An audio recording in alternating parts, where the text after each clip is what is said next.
ఆ తల్లి తమిళనాడు రాష్ట్రానికి ఎక్స్ సీఎం. ఆ తల్లి పేరు జయలలిత. అనారోగ్యానికి గురైనప్పుడు భారతదేశంలో పేరుగాంచిన గొప్ప హాస్పిటల్, మెడ్రాస్లో బహు గొప్ప హాస్పిటల్, అదే అపోలో హాస్పిటల్. అద్భుతమైన వైద్యులు, చక్కటి ట్రీట్మెంట్ ఇచ్చే నిపుణులైనటువంటి వైద్యులు ఆ హాస్పిటల్లో ఉన్నారు. మెడ్రాసులో పేరుగాంచిన అపోలో హాస్పిటల్లో ఆ తల్లిని జాయిన్ చేశారు. ఆ తల్లిని బ్రతికించాలని చూడండి, 75 రోజుల పాటు హాస్పిటల్లో ఉంచారు. ఏ విధం చేతనైనా తల్లిని బ్రతికించాలని ప్రపంచ దేశాల నుండి పేరుగాంచిన 22 మంది వైద్యులు వచ్చారు. ఆ దేశం నుంచి ఈ దేశం నుంచి పిలిపించి వైద్యులను, ఈవిడి సీఎం, ఈవిడ బ్రతకాలి, ఎలాగైనా బ్రతికించండి అని 22 మంది వైద్యులను ప్రపంచ దేశాల నుంచి పిలిపించి 75 రోజులు ట్రీట్మెంట్ ఇచ్చారు. ఆ 75 రోజుల ట్రీట్మెంట్కి దరిదాపుగా 7 కోట్ల రూపాయల ఖర్చు అయింది. ఆ తల్లి తరపు వాళ్ళు అన్నారు, 7 కోట్లు కాదు, అవసరమైతే 70 కోట్లు ఖర్చు పెడతాం.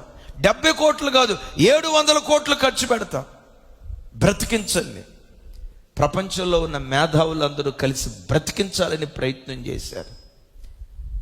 వీచే గాలిని, పోయే ప్రాణాన్ని ఎవ్వడూ ఆపలేడని విన్నామే. 75 రోజుల ప్రయత్నం తర్వాత డాక్టర్లు చేతులు ఎత్తారు. ఆవిడ ఎలా చనిపోయిందో టిల్ డేట్ ఎప్పటికీ అది మిస్టరీ. బిడ్డలారా, భయపెట్టాలని కాదు, నీ మరణం ఎప్పుడుందో, నీ మరణ గడియ ఏ రోజు ఉందో, ఎక్కడ ఎప్పుడు ఎలా రాలిపోతావో ప్రపంచంలో ఎవ్వడికి తెలియదు. రాజీవ్ గాంధీకి తెలుసా మెడ్రాస్లో తను రాలిపోతానని? ఇందిరాగాంధీకి తెలుసా తన కావలివాడిగా ఉన్న సైనికుడే తనను చంపేస్తాడని? తన ఇంట్లో ఉన్న ఫ్యానే తనకు ఉరితాడై తన ఆత్మహత్య చేసుకొని చనిపోతానని కోడెల శివప్రసాద్ గారు అనుకున్నాడా?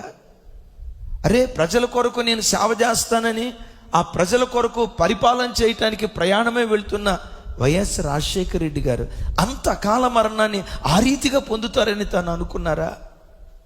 బిడ్డలారా, మన కళ్ళ ముందు వారందరి జీవితాలు ఎలా ముగించబడ్డాయో ఒకసారి చూస్తారా? నీ జీవితం ఎప్పుడు, ఎక్కడ, ఎలా రాలిపోతుందో తెలియదు.